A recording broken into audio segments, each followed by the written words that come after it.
받읍시다. 은혜 받읍시다. 다 잘 될 것입니다. 다 지나갈 것입니다. 할렐루야. 오늘은 어버이 주일입니다. 지난주는 우리가 어린이 주일로 지켰고 다음 주일은 또 이제 부부 주일로 지키게 되는 가정의 달 5월 좋은 계절을 주신 하나님 아버지께 감사하고 우리 모두 주 안에서 행복하고 평안한 달이 되기를 주의 이름으로 축복합니다. 특별히 에베소서 6장은 사도 바울이 하나님이 우리에게 주신 계명에 대해서 다시 한번 강조하는 내용이 되겠습니다. 하나님께서 우리에게 주신 10계명이 있죠. 10계명. 그 중에 이제 5번째 계명이 부모 섬김의 계명인데 오늘 에베소 6장에서 이제 특별히 이제 사도 바울은 자녀들아 주 안에서 너희 부모에게 순종하라 이것이 옳으니라. 그래서 5계명은 자녀가 부모에게 순종하는 것이고 이것은 마땅한 일이다. 왜냐하면 너의 아버지와 어머니를 공경하라. 이것은 약속이 있는 첫 계명이기 때문이다. 10계명에 이제 많은 계명들이 있지만은 하나님께서 그 계명에 약속을 붙여놓은 계명은 이 5계명이 첫 번째고 또 유일하기도 합니다. 그래서 우리가 하나님을 잘 섬기고 또 약속대로 부모를 공경할 때 하나님께서 부모 섬김에 대해서 약속을 주신 거예요. 살인하지 말라, 간음하지 말라, 도둑질하지 말라, 거짓 증거하지 말라, 하지 말라. 그래서 끝나지. 그게 무슨 약속이 붙어 있지 않습니다. 근데 이것은 하나님이 약속하셨다. 그 약속의 내용이 무엇이냐? 3절에 이로써 내가 잘되고 땅에서 장수하리라. 할렐루야. 이런 약속이 붙어있는 약속. 출애굽기 20장을 한번 보겠습니다. 출애굽기 20장에 보시면 모세가 이스라엘 백성들이 이제 출애굽하고 시내산에 올라가서 두 돌비에 하나님이 새겨주신 계명의 말씀을 받습니다. 그때 하나님께서 그에게 5번째로 주신 계명이 12절인데 12절 말씀 같이 보겠습니다. 네 부모를 공경하라. 그리하면 내 하나님 여호와가 내게 준 땅에서 내 생명이 길리라. 아멘. 그래서 내 부모, 너의 아버지, 너의 어머니를 공경해라. 그리하면 너의 하나님 여호와가 내게 준 땅에서 내 생명이 길리라. 십계명은 60만을 향해 주셨지만 본문을 보면 너라고 단수로 되어 있습니다. 단수로. 그래서 하나님 말씀은 항상 to me, 내게 주시는 말씀이다. 마리아가 가브리엘이 와서 동정녀 탄생을 예고할 때 그 말씀이 내게 이루어지기를 원하나이다. 엘리사벳을 찾아갔을 때 엘리사벳이 마리아를 보면서 그 말씀을 믿은 그 여자에게 복이 있도다. 내게 주시는 말씀을 듣고 믿는 복 있는 사람이 되기를 주 이름으로 축복합니다. 하나님께서는 집단적으로 많은 사람을 향해서 말씀하는 것 같지만 실상은 한 사람 한 사람 투미 내게 말씀하신. 로마서 8장에 가면 생명의 성령의 법이 죄와 사망의 법에서 너를 해방했다. 각적으로 보면 너를 그래요. 나를 그래서 나를. 그래서 하나님께서 한 사람 한 사람 내게 주시는 말씀을 듣고 내가 변화되고 내가 복에 거는 복의 통로가 되어서 나로 말미암아 남편도 아내도 아들도 딸도 손자 손녀도 대대도 복을 받는 신수성가의 주인공이 되시기를 주 이름으로 축복합니다. 신명기 5장을 한번 나오겠습니다. 신명기 5장에 보시면 40년 뒤에 모세가 인생 120년을 정리하고 특별히 마지막 한 달 동안 광야에서 태어난 신세대 60만 1730명을 향해서 다시 한번 십계명의 말씀을 반포합니다. 그 중에 16절 말씀까지 한번 더 보겠습니다. 너는 내 하나님 여호와께서 명령한 대로 내 부모를 공경하라. 그리하면 내 하나님 여호와가 내게 준 땅에서 내 생명이 길고 복을 누리리라. 아멘.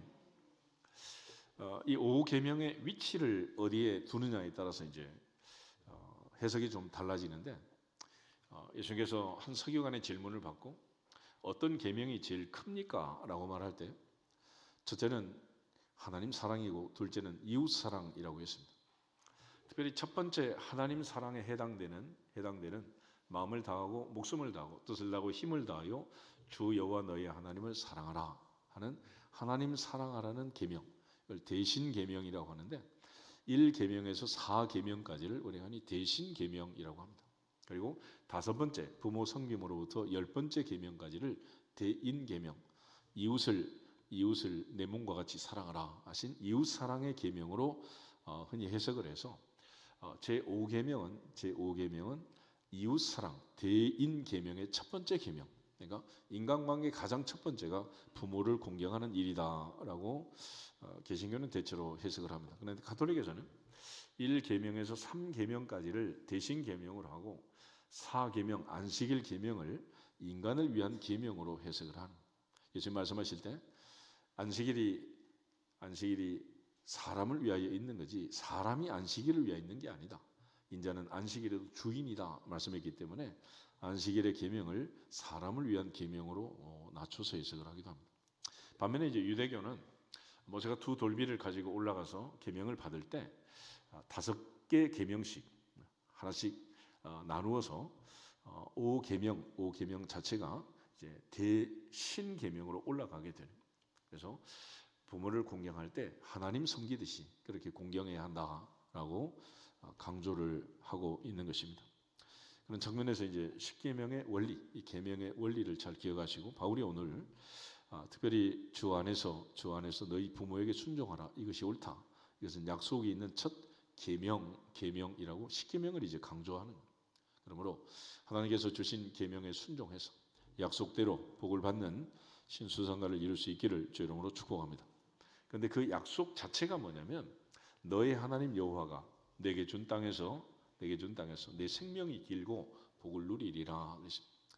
요즘 100세 시대가 되면서 많은 사람이 논쟁을 하는데 그 중에 하나가 보니까 100세 시대 축복이냐 저주냐 이런 질문을 하고 토론을 하더라. 오랫동안 장수한다고 반드시 그게 복이 되지는 않고 특별히 하나님의 은혜 안에서 평강을 누리면서 행복하고 마음이, 몸이, 육신이 관계가 평안할 때 행복한 거지. 살기는 오래 살았는데 볼 것, 못 볼 것 다 보고 이렇게 험한 꼴을 보고 산다면 그게 무슨 유익이 있겠습니까? 하나님 앞에서 항상 5계명의 약속의 말씀처럼 부모를 잘 섬기고 하나님이 명령하고 또 하나님께서 약속한 대로 너의 하나님 여호와가 너에게 준 땅에서 내 생명이 길고 복을 누리는 주인공들이 되시기를 주 이름으로 축복합니다. 잠언 3장을 한번 보겠습니다. 잠언 3장에 보면 솔로몬은 그의 아들을 향해서 이 땅에서 장수할 길을 소원했지만은 그러나 계명의 약속의 말씀처럼 그가 또 평강을 누리며 살기를 원했어요. 잠언 3장 1절, 2절, 2절을 같이 한번 보겠습니다. 내 아들아 나의 법을 잊어버리지 말고 내 마음으로 나의 명령을 지키라. 그리하면 그것이 내가 장수하여 많은 해를 누리게 하며 평강을 더하게 하리라. 아멘. 내 아들아, my son, 나의 법, 나의 계명, 나의 명령을 지키라. 잊어버리지 말고 그리하면 그것이 내가 이 땅에서 장수하여 많은 해를 누리게 할 것이다. 동시에 평강을 더할 것이다 라고 말했습니다. 이제 우리가 얼만큼 살지 모르지만은 하나님께서 허락하신 대로 이 땅에 살겠지만 살아있는 동안 마지막 날까지 솔로몬이 원했던 것처럼 하나님의 평강을 누리기를 주 이름으로 축복합니다. 이처럼 부모를 섬기는 이 계명의 원리를 성경은 강조하고 있고 오늘 특별히 사도 바울은 에베소 교회 편지를 쓰면서 자녀들아 너희 부모에게 순종하라. 이것이 옳다. 내 아버지와 어머니를 공경하라. 이것은 약속이 있는 첫 번째 계명이다라고 말했습니다. 특별히 이제 10계명의 말씀을 보면 거기에 공경하라라는 말이 이제 반복이 되는데 공경하라 하는 말은 히브리어로 카베드라고 합니다. 카베드의 가장 기본형의 뜻은 무겁다, 중하다 그런 의미를 가지고 있어요. 이 말에 그런 카피가 있었죠. 내 몸이 1000냥이면 900냥은 뭐라고? 간이 900냥이 돼요. 간. 인간의 몸을 해독하는 간장, 이 간의 역할이 얼마나 중요합니까? 그래서 그만큼 소중하다. 그래서 이 가베드라는 말은 간을 얘기해요. 간. 인간의 장기 중에서 결과적으로 이제 부모를 공경할 때 부모의 소중함을 알고 부모를 공경해라라는 뜻입니다. 그렇게 할 때 하나님께서 5계명의 약속처럼 이 땅에서 잘되고 장수하도록 복을 주시겠다라는. 그러니까 너의 아버지, 너의 어머니, 오늘 교동문에 있지만 너의 늙은 아버지, 늙은 어머니 나중에는 뭐 힘이 없어 무슨 힘이 있겠어. 그래서 노후가 이제 하나님의 은혜 안에서 강건하고 또 평안하고 행복해야 되는데 그 과정에서 이제 부모와 자녀의 관계가 이제 얼마나 중요한가라는 것을 성경이 다시 한번 강조해 주고 있는 것입니다. 동시에 이제 성경을 보면 우리가 부모 섬기고 부모를 공경하는 일이 사실은 마지막 날 장례식까지 이제 이루어져야 되는 거 아니겠어요? 이 땅에 살면서 얼만큼 살지 모르지만은 그러나 이제 아직 부모님이 살아계신 분들은 아직은 행복한 거고 아직은 기회가 있는 거예요. 그래서 살다 보면 이제 아버지 어머니도 세상을 떠나고 장인 장모님도 세상을 떠나고 다 떠나가잖아요. 그래서 흔히 하는 말이 아버지 어머니 돌아가시면 고향도 없어지고 장인 장모 떠나가면 처갓집도 없어진다 그래요. 살아 있을 때, 할 수 있을 때.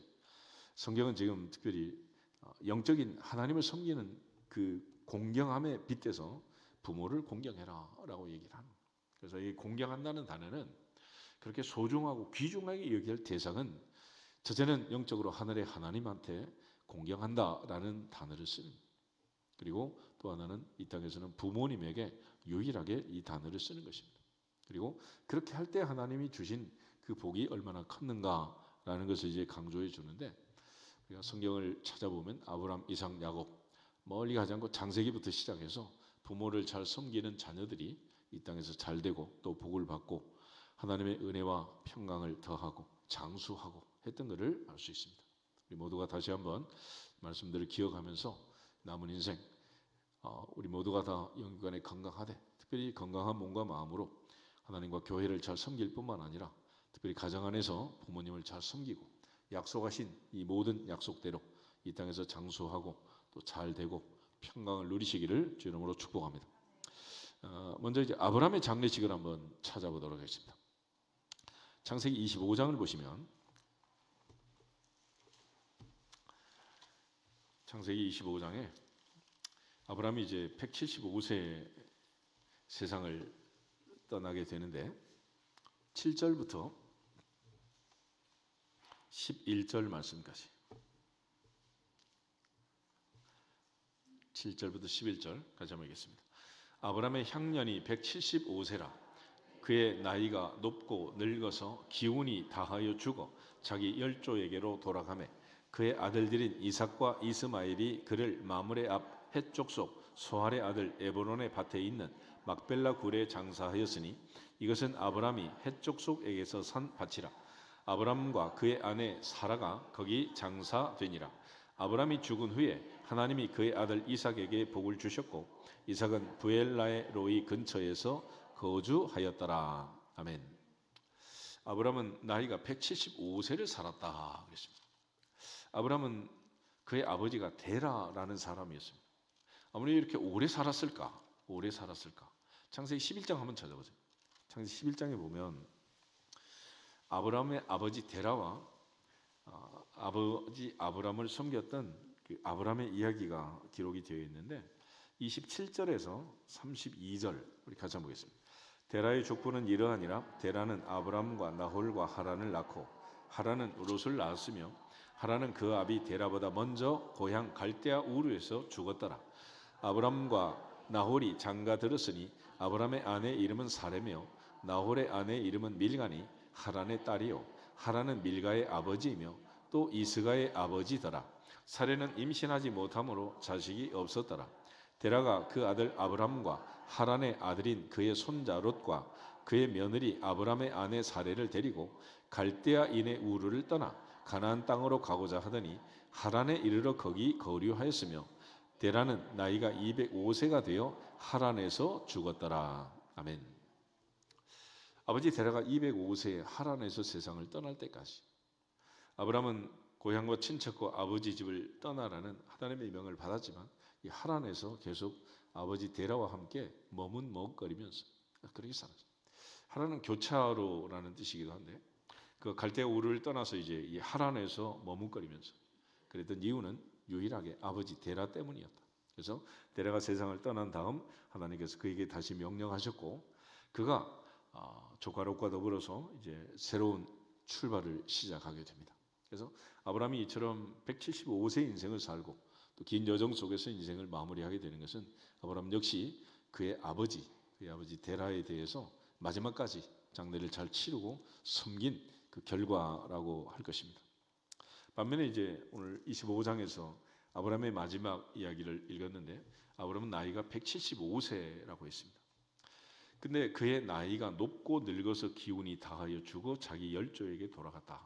아브라함은 마지막 세상을 떠날 때까지 하나님께서 흔히 뭐 기진맥진 그러는데 하나님이 생기를 집어넣어 생명이 되었지만은 기운이 다했고 숨을 더 이상 쉴 수 없을 만큼 나이가 높고 늙어서 열조에게 돌아갔다.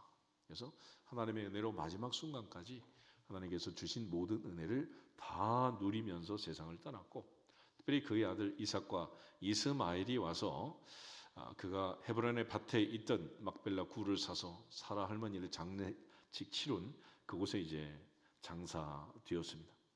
근데 11절에 보면 아브라함이 죽은 후에 하나님이 그의 아들 이삭에게 복을 주셨다. 복을 주셨다.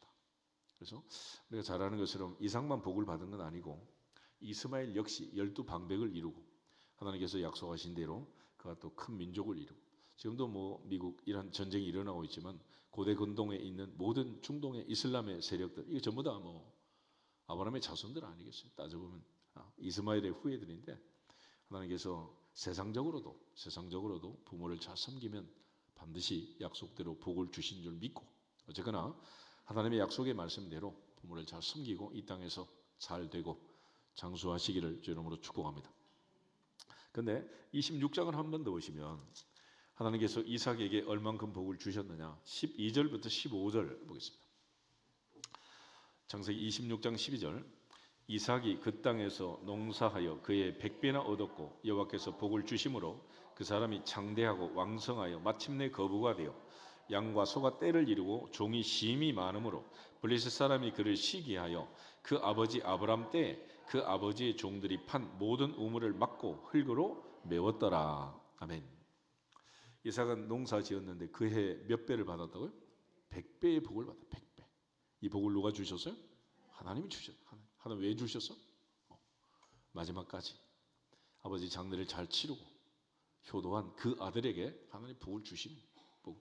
그러므로 하나님의 약속의 말씀은 그냥 말로 지나가는 게 아니고 약속은 반드시 이루어지는데 그 약속을 이루신 분은 하늘에 계신 아버지시니라.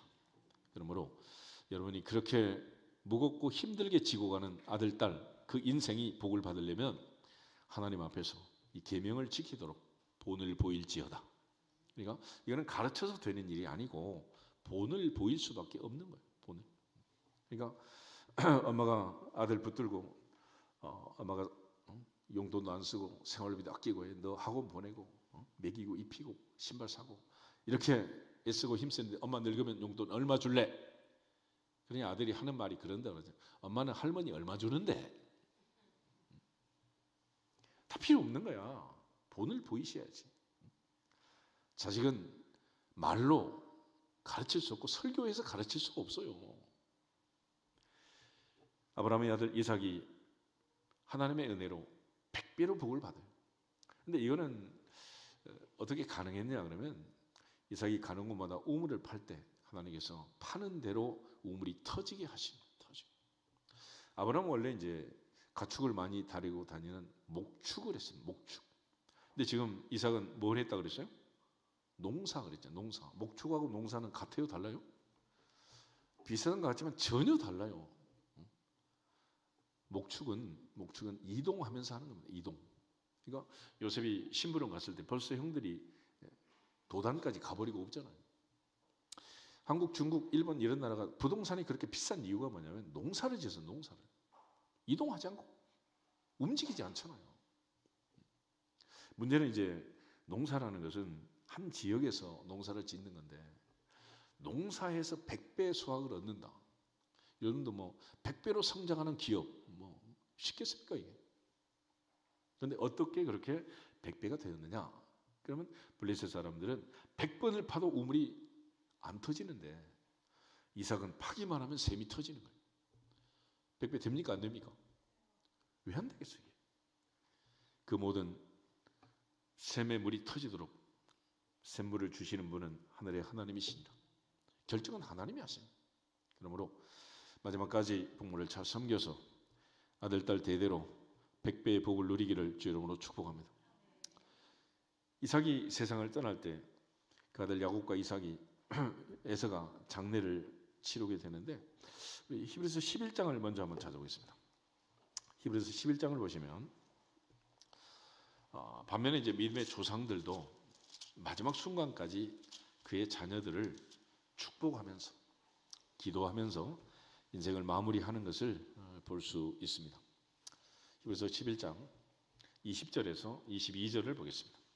믿음으로 이삭은 장차 있을 일에 대하여 야곱과 에서에게 축복하였으며, 믿음으로 야곱은 죽을 때 요셉의 각 아들에게 축복하고 그 지팡이 머리에 의지하여 경배하였으며, 믿음으로 요셉은 임종시에 이스라엘 자손들이 떠날 것을 말하고 또 자기 뼈를 위하여 명하였으며. 아멘. 마지막 죽는 순간까지 믿음으로 살았다. 할렐루야. 믿음으로 살았다. 믿음으로. 전능하사 천지를 만드신 하나님 아버지를 믿고, 나를 사랑하 나를 위하여 자기 자신을 버리신 하나님의 아들 예수 그리스도를 믿고, 우리가 빌바를 알지 못하지만 우리의 연약함을 도우시고 우리의 친히 간구하시는 성령 하나님을 믿고, 우리에게 허락하신 피로 값주고 사신 교회를 위해서 충성하고 헌신하고 봉사할 때 하나님께서 약속대로 복을 주실 줄로 믿습니다. 창세기 35장을 한번 더 보겠습니다. 27절부터 29절을 보면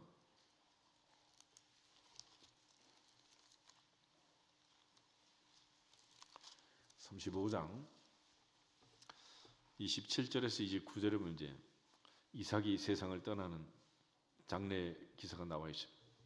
야곱이 기럇 아르바의 마므레로 가서 그의 아버지 이삭에게 이르렀으니, 기럇 아르바는 곧 아브람과 이삭이 거류하던 헤브론이더라.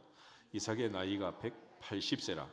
이삭이 나이가 많고 늙어 기운이 다하여 자기 열조에게로 돌아가니 그의 아들 에서와 야곱이 그를 장사하였더라. 아멘.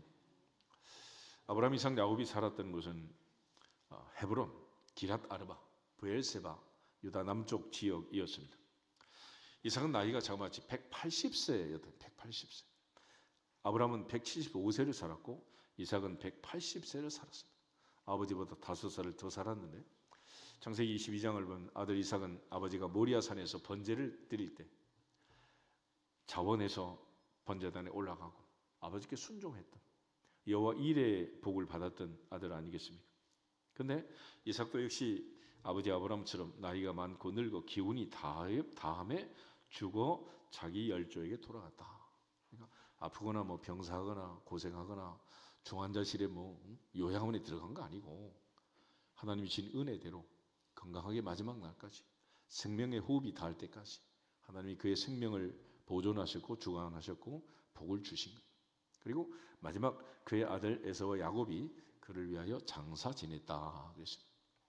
하나님께서 에서에게도 이스마엘에게 주신 것처럼 에돔의 땅을 주고, 특별히 36절부터 에서의 족보가 나와 있는데 하나님의 은혜 안에서 야곱을 능가하지는 못했지만 또 그가 장자권을 소홀히 여겨서 하나님께서 장자권을 야곱에게 주셨지만은, 그러나 세상적으로 에서 역시 강한 나라가 되고 강한 민족이 되고 하나님께서 그에게 주신 은혜가 컸다라는 것을 알 수 있습니다. 특별히 에서는 어려서부터 아버지 이삭이 사냥하는 그 고기를 좋아했기 때문에 어려서부터 아버지를 기쁘게 하기 위해서 그 많은 사냥터를 다니면서 그야말로 고생했던 것을 알 수 있습니다. 그 일화 중에 하나가 너무 곤비하고 힘이 들어가지고 집에 왔더니 야곱이 팥죽을 끓여가지고 냄새를 풍기면서 형한테 장자권을 빼앗은 거 아니겠어요? 그럴 정도로 이 아들 에서는 누구를 기쁘게 했다? 아버지를. 이 에서의 인생이에요. 그래서 하나님께서 그 아들 에서에게도 이 많은 복을 주신 겁니다. 물론 야곱은 이제 하나님이 주신 복을 겸하여 받아서 12방백을 이룬 에서와 달리, 또 이스마엘과 달리 12지파를 이루고 장자권을 얻고 또 예수님의 조상이 되는 그런 놀라운 복을 받게 된 것입니다. 궁극적으로 이 야곱의 인생에 있어서 하나님 주신 은혜는 너무 컸고, 그런 마지막 또 이제 창세기 32장 야복 나루트를 건너서 세겜 주장 하몰의 아들에게 34장에 이제 디나가 또 폭행 당하는 사건도 있고, 35장 초반에 드디어 마침내 우리가 베델로 올라가자. 그래서 베델을 찾는 이 모든 과정을 거치면서 아버지 이삭의 장례를 마무리하게 된 것입니다. 반면에 이제 야곱의 장례를 보면은 창세기 50장 한번 찾아보겠습니다. 창세기 50장에 야곱이 이제 70명의 가족과 함께 요셉의 안내로 애굽에 내려가게 됩니다.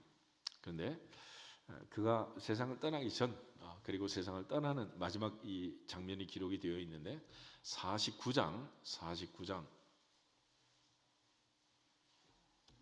29절부터 50장 3절까지 맞춰서 한번 읽어보겠습니다. 그가 그들에게 명하여 이르되 내가 내 조상들에게로 돌아가리니 나를 햇사람 에브론의 밭에 있는 굴에 우리 선조와 함께 장사하라. 이 굴은 가나안 땅 마므레 앞 막벨라 밭에 있는 것이라. 아브라함이 햇사람 에브론에게서 밭과 함께 사서 그의 매장지를 삼았으므로 아브라함과 그의 아내 사라가 거기 장사되었고 이삭과 그의 아내 리브가도 거기 장사되었으며 나도 레아를 그곳에 장사하였노라. 이 밭과 거기 있는 굴은 햇사람에게서 산 것이니라. 야곱이 아들에게 명하기를 마치고 그 발을 침상에 모으고 숨을 거두니 그의 백성에게로 돌아갔더라. 요셉이 그의 아버지 얼굴에 굽으려 울며 입 맞추고 그 수종드는 의원에게 명하여 아버지의 몸을 향으로 처리하게 하며 의원이 이스라엘에게 그대로 하되 40일이 걸렸으니 향으로 처리하는 데는 이 날수가 걸림이며 애굽 사람들은 70일 동안 그를 위하여 고가였더라. 아멘. 야곱이 세상을 떠났을 때 야곱은 아브라함 이삭이 장사된 그 매장지 에브론의 밭에다 나를 매장해라 그렇게 부탁을 합니다. 아브라함이 아내 사라가 세상을 떠났을 때 그 밭을 샀고 그곳에 장사 지냈고 아브라함이 그곳에 장사되고 그의 아들 이삭과 리브가가 또 장사되고 그곳에 이제 야곱이 요셉에게 명해서 애굽에서 나를 그곳에 장사해라라고 말하고 숨을 거두고 세상을 떠나게 됩니다. 그런데 50장에 보면 이 야곱을 향재료로 처리하는 의원이 처리하는 기간이 자그마치 며칠입니까? 며칠? 의원이 40일 동안 향재료를 넣어 처리했다. 아리마대 부자 요셉과 니고데모가 가져온 향재료를 가지고 예수님은 1시간 2시간 처리해가지고 그날 장사 지내고 말았는데 이 야곱은 자그마치 40일 동안 그리고 또 애굽 사람들이 요셉을 위해서 70일 동안 애곡을 한 거예요. 야곱이 죽어 슬픈 거예요? 요셉 때문이요? 누가 무서운 거야? 장례식 손님은 전부 자식들 손님이라니까요. 그러니까 이 아버지 야곱을 장례 치르는데 성경을 보면 이렇게 길게 성대하게 장대하게 장사를 치른 사람은 야곱이 유일무이야. 누구 때문에? 그 아들 때문에. 그래서 하나님께서 부모를 이렇게 섬긴 그 아들에게 아브라함, 이삭, 야곱, 요셉 중에 누가 복을 제일 많이 받은 것 같아? 요셉은 애굽의 총리가 됐잖아요. 바로의 인장 반지를 빼서 그에게 다 주고 정권을 그에게 주고 그야말로 이스라엘 백성들이 고센 땅에 내려와서 큰 민족을 이룰 수 있는 발판을 만들게 하고 이 모든 것이 요셉 아니겠어요? 그런데 이 요셉은 특별히 아버지 야곱에게 총애를 받았고 편애를 입었고 제색옷을 입고 다녔고 아버지와 아들의 관계가 각별했고 그래서 애굽에 내려와서 그 형들을 보면서도 형들이 정말로 진정성을 가지고 아버지를 섬기는지 동생 베냐민을 섬기는지 테스트하느라고 이렇게 저렇게 뒤집어 가면서 얼마나 많은 애를 써요. 궁극적으로 그의 마음에 아버지 사랑하는 섬기는 그 마음이 충만한 거죠. 우리 모두가 다 성경이 약속한 대로 부모를 잘 섬기고 하나님이 약속한 대로 복을 누리시기를 주 이름으로 축복합니다. 그래서 마지막 날까지 장래까지 잘 부모를 섬기고 가장 큰 복을 받았던 사람들 중에 최고의 복을 받은 사람은 이 요셉인데 그 날짜의 수만 비교해도 다른 사람의 비교할 수 없을 만큼 40일 동안 아버지의 몸을 향으로 처리했고 또 70일 동안 애굽 사람들이 애곡했고 그리고 애굽에 올라가서 애굽에서 가나안으로 가서 7일 동안 마지막 장례를 치르고 이제 내려오게 됩니다. 이처럼 하나님께서 주신 은혜 안에서 그가 아버지 장례를 잘 마치게 된 거예요. 그리고 마지막에 이제 요셉이 세상을 떠나는 장면이 있는데 창세기 50장 마지막을 한번 보겠습니다. 22절부터 26절. 창세기 50장 22절. 요셉이 그의 아버지의 가족과 함께 애굽에 거주하여 110세를 살며 에브라임의 자손 3대를 보았으며 므낫세의 아들 마길의 아들들도 요셉의 설하에서 양육되었더라. 요셉이 그의 형제들에게 이르되 나는 죽을 것이나 하나님이 당신들을 돌보시고 당신들을 이 땅에서 인도하여 내사 아브라함과 이삭과 야곱에게 맹세하신 땅에 이르게 하시리라 하고 요셉이 또 이스라엘 자손에게 맹세시켜 이르기를 하나님이 반드시 당신들을 돌보시리니 당신들은 여기서 내 해골을 메고 올라가겠다 하라. 요셉이 110세의 죽음에 그들이 그의 몸에 향재료를 넣고 애굽에서 입관하였더라. 아멘. 부모를 그렇게 마지막 장례를 치렀던 이 요셉에게 하나님은 어떤 복을 주셨느냐? 첫째는 그의 아버지 가족과 함께 애굽에 거주하면서 110세를 살았다. 17살에 팔려가가지고 110세까지 살았으니까 그야말로 100년의 세월을 애굽에서 보낸 거나 마찬가지 아니겠어요? 7년 뺀 93년을 살게 되었는데 그 중에 이제 아들 에브라임과 므낫세의 자손 3대, 4대를 보면서 손자, 손녀를 양육하는 이 은혜와 복을 또 누린 거예요. 그리고 믿음의 복을 받았는데 야곱이 세상을 떠날 때 하는 말씀처럼 요셉도 역시 유언을 남기게 됩니다. 나는 죽을 것이나 하나님이 당신들을 돌보실 것이고 이 땅에서 반드시 인도하여 내시고 아브라함, 이삭, 야곱에게 맹세한 땅에 이르게 할 것이다. 그는 세상을 떠나지면서도 출애굽을 믿었습니다. 출애굽을 확신했습니다. 하나님께서 그 민족을 살리시고 복을 주실 것을 믿고 선포한 거예요. 그리고 또 요셉은 또 하나의 맹세를 시켰는데 그게 뭐냐면 당신들이 여기서 내 해골을 메고 올라가겠다 하라. 하나님이 반드시 돌보실 그때 출애굽할 때가 되면 반드시 해골을 메고 올라가라. 그래서 요셉의 장례는 26절 끝에 가면 애굽에서 장사하였더라가 아니고 입관하였더라. 입관까지 끝나고 이 관을 들고 이제 출애굽을 하라는 거예요. 출애굽. 출애굽기 13장을 한번 보겠습니다. 출애굽기 13장을 보시면 모세가 출애굽하던 그 밤 모든 사람이 깜깜한 그 밤에 얼마나 할 일이 많고 무거운 짐이 많고 마음이 분주하고 바쁘겠어요. 어린 양의 피를 좌우 설주 문지방에 바르고 출애굽하는 그 밤에 이루어진 또 하나의 사건이 있었습니다. 18절 19절. 그러므로 하나님이 홍해 광야 길로 돌려 백성을 인도하심에 이스라엘 자손이 애굽 땅에서 대열을 지어 나올 때 모세가 요셉의 유고를 가졌으니 이는 요셉이 이스라엘 자손으로 단단히 맹세하게 하여 이르기를 하나님이 반드시 너희를 찾아오시리니 너희는 내 유고를 여기서 가지고 나가라 하였음이더라. 아멘. 이스라엘 백성들이 애굽에 간지 자그마치 430년 만에 출애굽이 이루어집니다. 요셉이 내려가서 세상을 떠날 때까지 한 100년, 93년의 인생을 살았다고 그랬잖아요. 그러면 거의 300년 뒤에, 340년, 330년 뒤에 있을 그 사건을 요셉은 예언하면서 내 해골을 메고 올라가라 말했고 하나님의 사람 모세는 모세의 유언대로 이 해골을 메고 출애굽을 한 거예요. 여호수아 24장을 보겠습니다. 여호수아 24장에 보면 마침내 이제 이스라엘 백성들이 가나안 땅을 정복하고 요셉의 장사를 지내는 장면이 나오는데 32절 한 절만 같이 보도록 하겠습니다. 또 이스라엘 자손이 애굽에서 가져온 요셉의 뼈를 세겜에 장사하였으니 이곳은 야곱이 백크시타를 주고 세겜의 아버지 하몰의 자손들에게서 산 밭이라. 그것이 요셉 자손의 기업이 되었더라. 아멘. 하나님께서 요셉에게 이 은혜를 주셔서 그는 애굽 땅에 장사되지 않고 애굽 땅에서 입관했고 모세가 그 관을 들고 나왔고 마침내 모세 사후 여호수아가 가나안 땅까지 이 뼈를 가지고 와서 세겜 땅에 그의 묘를 쓰고 그 자손이 그 기업이 요셉 자손의 기업이 되었다라고 말합니다. 우리 모두가 마지막 죽는 순간까지 아브라함, 이삭, 야곱, 요셉처럼 믿음으로 살고 믿음으로 축복하고 믿음의 대를 물려서 믿음의 유산을 남기는 믿음의 통로, 믿음의 조상들 다 되시기를 주님으로 축복합니다.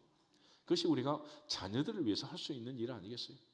하나님의 은혜 안에서 범사에 하나님 주신 이 모든 은혜와 복을 빼앗기지 않기를 주 이름으로 축복합니다.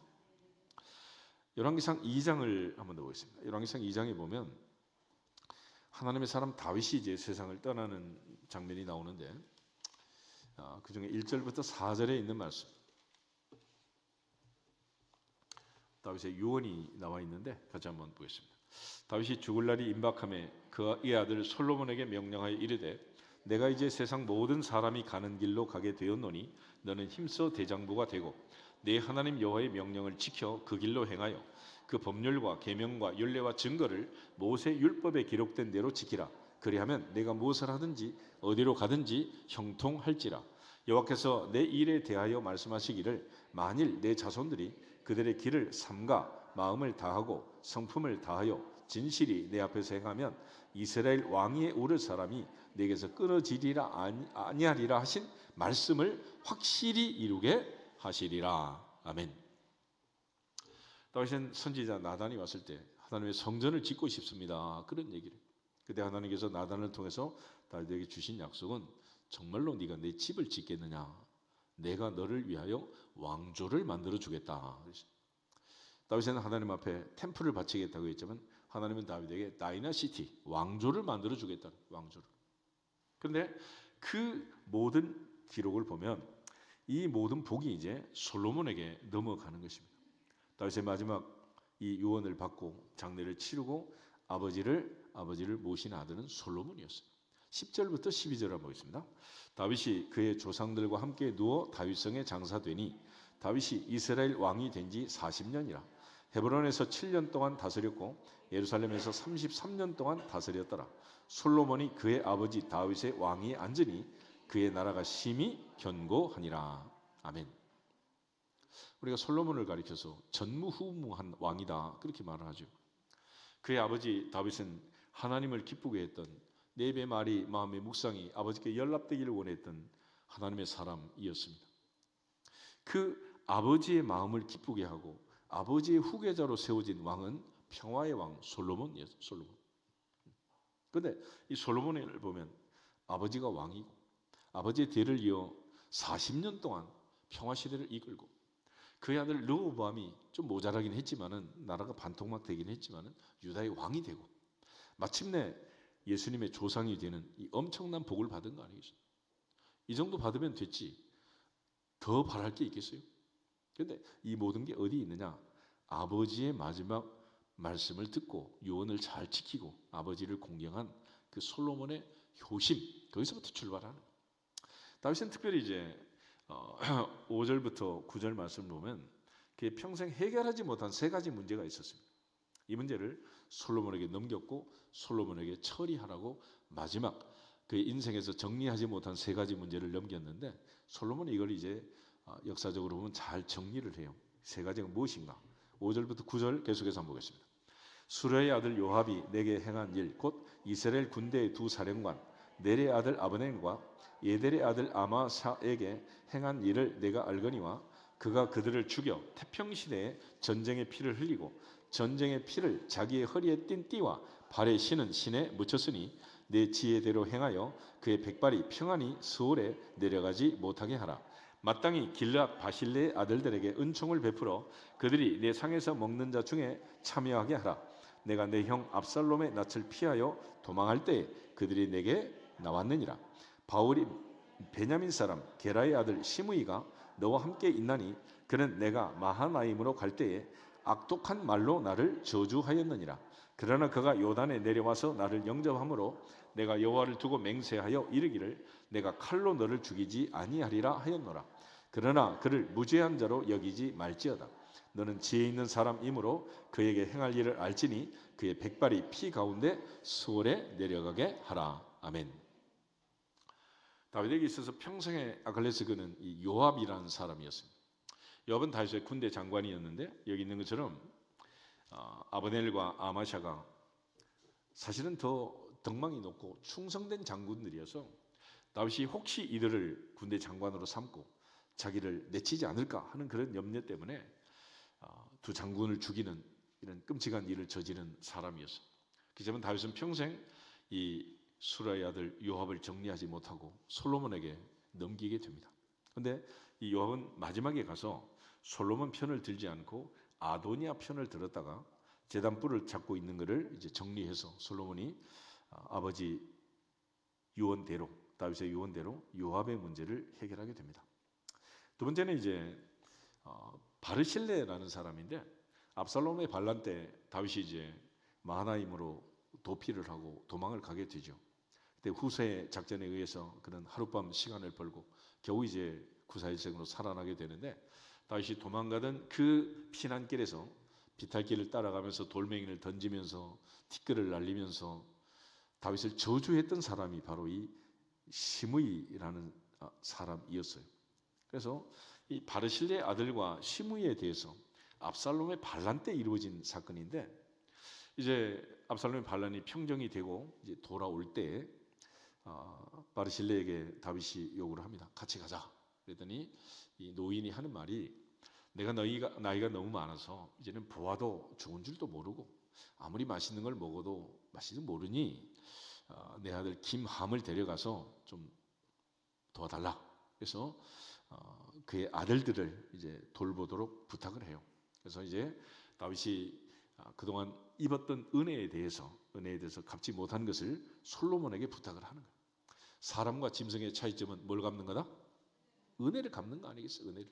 그래서 이 다윗이 바르실레에게 피난길에서 아들 압살롬의 반란 때 그곳에 거주하면서 입었던 그 은총을 갚도록 그렇게 왕의 상에서 그 아들들을 좀 돌봐줘라, 그렇게 부탁을 하게 됩니다. 그래서 이제 솔로몬이 이제 그걸 물론 은총을 베풀게 되지만은 이 베냐민 사람 이 시므이라는 사람, 이 사람 좀 독특해요.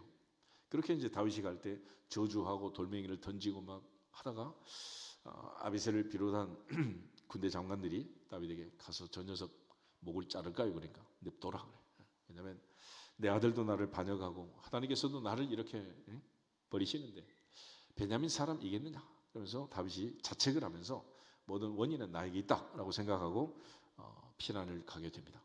그런데 이제 압살롬의 반란이 평정이 되고 다윗이 돌아올 때 놀라운 사건이 벌어지는데, 그게 뭐냐면 제일 먼저 와가지고 엎드려 절을 하면서 왕이여 만세소하옵소서, 절한 녀석이 바로 이 시므이야.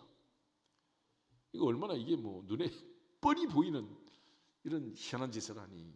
그래서 그때 다시 이제 다윗의 장군들이 목을 치자. 그러니까 다윗이 오늘같이 좋은 날 그럴 수는 없다, 냅둬라, 그런 거예요. 그래서 살려뒀는데 다시 마지막 세상을 떠날 때까지 그 독한 저주의 말을 들었던 그거를 기억하면서 솔로몬에게 부탁을 한 거예요. 솔로몬이 이제 이 시므이를 처리하는 방법은 아주 지혜로운 방법을 썼는데, 그의 거주 경계를 예루살렘으로 한정하고 가택연금을 한 거예요. 예루살렘을 떠나는 날은 죽음이다 이랬던 거예요. 그런데 세월이 지나면서 이제 종 하나가 예루살렘 밖으로 도망을 친 거예요. 그랬더니 이 시므이가 그 종을 잡으러 예루살렘 성 밖으로 나갔어요. 근데 이게 솔로몬의 레이더망에 걸린 거예요. 다 걸린 거지 뭐. 그래가지고 솔로몬이 이제 시므이를 정리하게 됩니다. 그래서 솔로몬은 아버지가 내린 이 유언에 대해서 뭐 왕이고 뭐 해야 할 일 얼마 많겠어요. 근데 아버지의 말씀에 대해서 순종하고 또 청종하고 지켜내고 아버지가 해결하지 못한 그 마음에 맺힌 것들을 푼 거예요. 그래서 우리가 하나님을 공경하는 마음으로 부모를 공경하고 부모 공경하는 마음으로 하나님을 공경할 때 하나님께서 은혜를 주시고 복을 주심을 믿고 항상 내 부모를 공경하라. 그리하면 너의 하나님 여호와가 내게 준 땅에서 내가 생명이 길고 장수하고 잘 되리라, 번성하리라, 평안을 누리리라. 할렐루야. 약속하시네, 약속. 그러므로 마지막까지 우리 모두가 다 최선의 최선을 다해서 하나님 섬기는 마음으로 부모를 섬기고 효도하는 복된 가정들을 이룰 수 있기를 주 이름으로 축복합니다. 마지막 예수님 이야기를 잠깐 보겠습니다. 요한복음 19장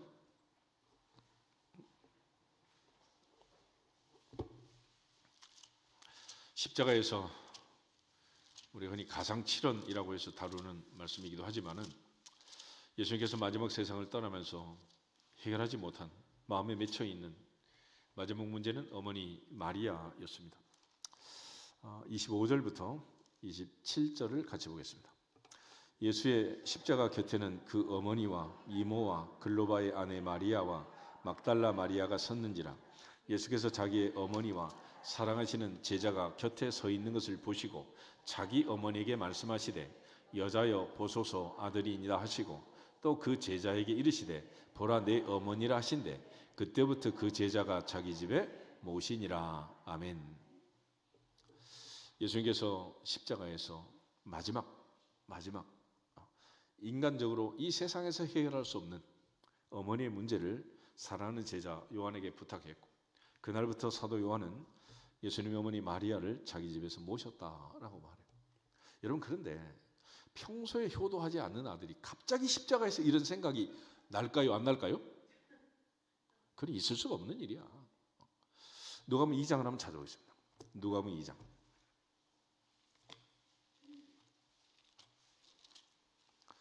누가복음 2장을 보면 예수님이 어린 시절이 나와 있어요. 어린 시절.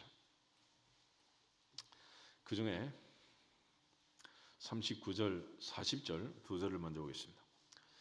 주의 율법을 따라 모든 일을 마치고 갈릴리로 돌아가 본 동네 나사렛에 이르니라. 아기가 자라며 강하여지고 지혜가 충만하여 하나님의 은혜가 그 위에 있더라. 아멘. 그런데 41절부터 보면 이제 12살 때 이야기가 기록이 되어 있습니다. 내가 내 아버지의 집에 있어야 할 줄 몰랐습니까? 그런데 주님 그렇게 말씀하실 때 50절부터 52절 보겠습니다. 그 부모가 그가 하신 말씀을 깨닫지 못하더라. 예수께서 함께 내려가사 나사렛에 이르러 순종하여 받드시더라. 그 어머니는 이 모든 말을 마음에 두니라. 예수는 지혜와 키가 자라가며 하나님과 사람에게 더욱 사랑스러워 가시더라. 아멘.